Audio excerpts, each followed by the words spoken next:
बुद्धा अमृतवाणी। मन में कई तरह के विचार आते हैं। कभी कभी तो ना चाहते हुए भी मन में अश्लील विचार आ जाते हैं। लेकिन महात्मा गौतम बुद्ध की इस कहानी से आपके विचारों में बदलाव आएगा। मनुष्य का मन बहुत ही चंचल होता है और इसलिए मन में कई तरह के विचार उत्पन्न होते हैं। क्षण भर में ही व्यक्ति का मन कई चीजों को सोचने लगता है। इसलिए तो कहा जाता है कि मन को काबू करना आसान नहीं। लेकिन गौतम बुद्ध मन को नियंत्रित करने के आयामों के बारे में भी बता चुके हैं। मन में विचारों का आना गलत नहीं है कि लेकिन मुश्किल तब हो जाती है या विचार ऐसी परिस्थिति में गलत होते हैं जब मन में अश्लील विचार आते हैं।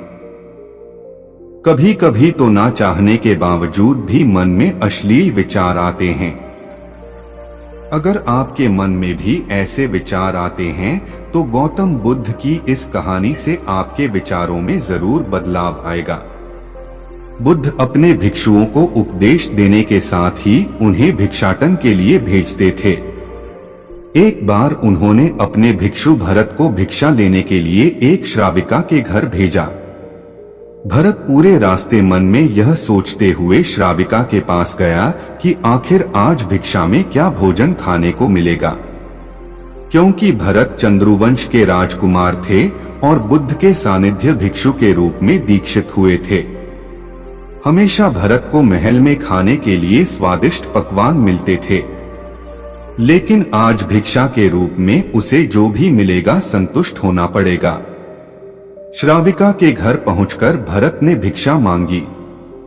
श्राविका ने भरत को बैठने के लिए कहा और भोजन लाने के लिए घर के भीतर चली गई।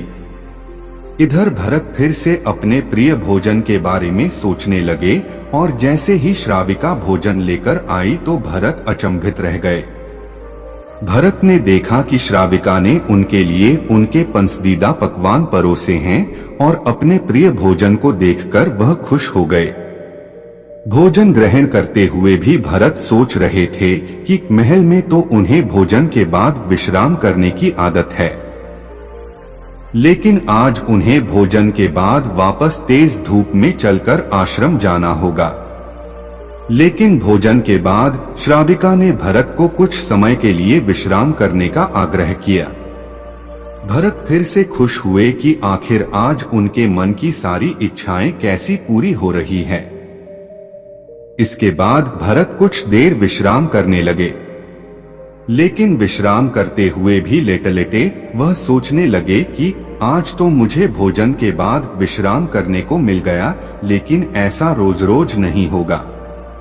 जब भरत विश्राम के बाद उठे तो श्राविका ने कहा कि आप जब तक चाहे यहाँ ठहर सकते हैं। भरत अब समझ गए कि ये कोई संयोग नहीं हो सकता। उन्होंने श्राविका से कहा कि मुझे क्षमा कीजिए, क्या आप मेरा मन पढ़ सकती हैं? श्राविका ने हाँ में उत्तर दिया और कहा कि हाँ, मैं मन पढ़ सकती हूँ। शुरू में यह कठिन था, लेकिन फिर मैंने स्वयं के मन विचारों को देखना शुरू किया। पहले मेरे विचारों की संख्या अनगिनत हुआ करती थी।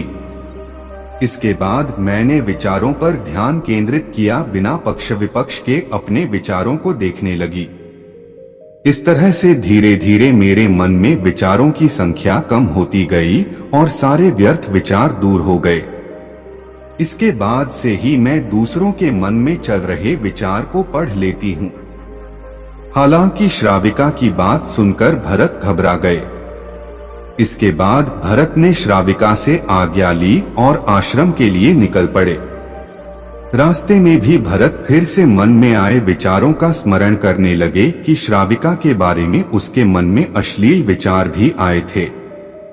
श्राविका ने उसे भी जान लिया होगा, वह मेरे बारे में क्या सोचती होगी। भरत खुद को लज्जित महसूस कर रहे थे।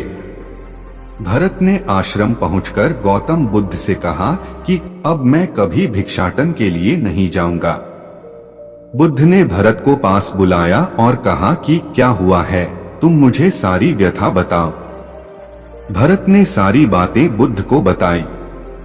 इसके बाद बुद्ध ने कहा कि अगले 1 हफ्ते तक तुम भिक्षाटन के लिए उसी श्राविका के घर पर जाओगे, लेकिन तुम्हें इस बात का ध्यान रखना होगा कि कल भिक्षाटन के लिए जाते हुए तुम अपने चित्त को पूरे होश में रखना। तुम्हारे भीतर क्या विचार उठे उन पर ध्यान केंद्रित करना और यह भी ध्यान रखना कि तुम्हारे मन में कौन सी वासना उठ रही है। तुम कल इन सभी चीजों को ध्यान में रखकर जाना और इसके बाद मुझे वापस आकर बताना। अगले दिन भरत भिक्षाटन के लिए गए।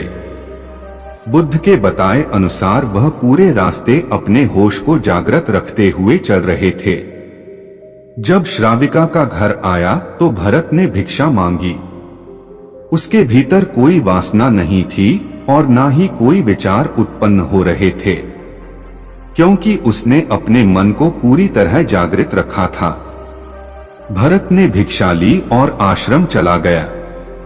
भरत ने बुद्ध को प्रणाम किया और कहा कि आज उसे जिस आनंद की अनुभूति हुई वह पहले कभी नहीं हुई। मन में कई तरह के विचार आते हैं। कभी कभी तो ना चाहते हुए भी मन में अश्लील विचार आ जाते हैं, लेकिन महात्मा गौतम बुद्ध की इस कहानी से आपके विचारों में बदलाव